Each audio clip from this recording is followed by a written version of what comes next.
listen up. We're going to do a barbecue tip for the season here. This is very simple. You're going to blanch all of your proteins, whether it's chicken, pork, beef. If you're going to barbecue this year and you got a nice hot stove. I live in a condo, so there's no open flames on the balcony or anything like that. So if you boil your protein, say chicken, you want to boil your chicken legs and or thighs until these guys are like almost falling off the bone. All you want to do from that point is have to reheat it or barbecue sauce lightly on the grill. That way you don't have to cook it until it's charred on the outside, until it's cooked in the center, and then still it's kind of, you know, it's bloody, it's still not falling off the bone, right? So what you're going to do is blanch this chicken, and I'll show you what I mean, until it's just curling off the bone just a little right at the knuckle, and it sets it up for a lot of different things you can do. What we're going to do now is just open this chicken up. And I'm going to pop 10 chicken legs in here. Nice organic legs, and I have just stock that I have saved from other dishes and some of the things that I make broth for, and I save that broth. But I put 10 chicken legs in here.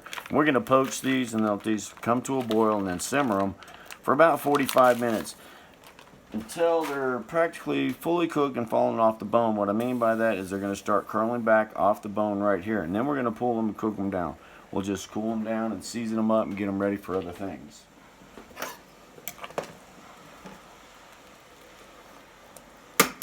I'm back with the blanching your chicken. We're going to poach this chicken now for about 38 minutes. Now I have a thermometer here. I want to show you. This chicken is fully cooked.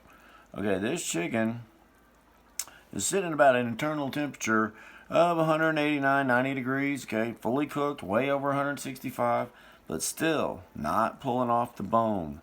Okay, this is why I cooked this chicken ahead of time. Now what I'm going to do with this is we're going to cool this down, we'll season it, and then we'll go whichever way we want. If we want to fry it, we can fry it. If we want to roast it, we can roast it. But I just eliminated about 35 minutes to 40 minutes of cooking time, and by the time this chicken is reheated and cooked fully, it'll fall off the bone, tender and delicious. Trust me, this works every time. It's a perfect time-saving little tip for barbecue. Trust me on this, you got to try it. That chicken I was blanching earlier, I just wanted to show you that this chicken is 190 degrees internally. It's ready to eat at this moment. But what I've done is taken it off the bone just a little bit. If you look at this chicken, when I reheat this to barbecue it, fry it, whatever I want to do to it, bake it with some other potatoes, this stuff's going to be falling off the bone and delicious. What I've done is eliminated excess fat in the skin, so if you're throwing it on the grill, that's where all that char is going to come from. It's going to catch on fire. Your chicken's never going to be cooked in the center, and that bone is always going to be a little bloody. I'm telling you, barbecue, blanch your chicken.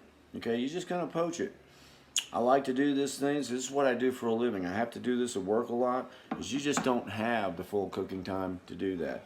But what I've done, eliminate that skin. It's drawing all that fat out of the skin. It's pulling it off the bone. By the time this chicken is reheated to over 145 degrees and servable, you're good to go.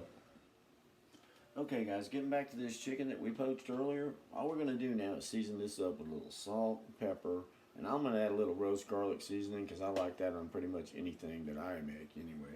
But anyway, if you didn't want that, just salt and pepper at this point. You don't have to put anything on it at all to reheat it and use it for different ways. But if you wanted Cajun, use Cajun, Creole, etc., etc.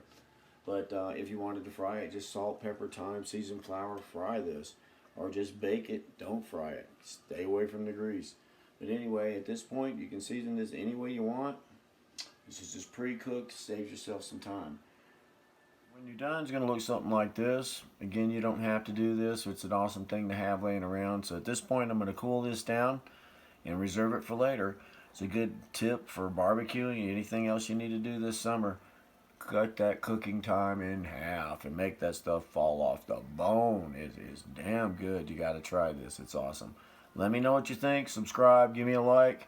Any comments are helpful. Thanks.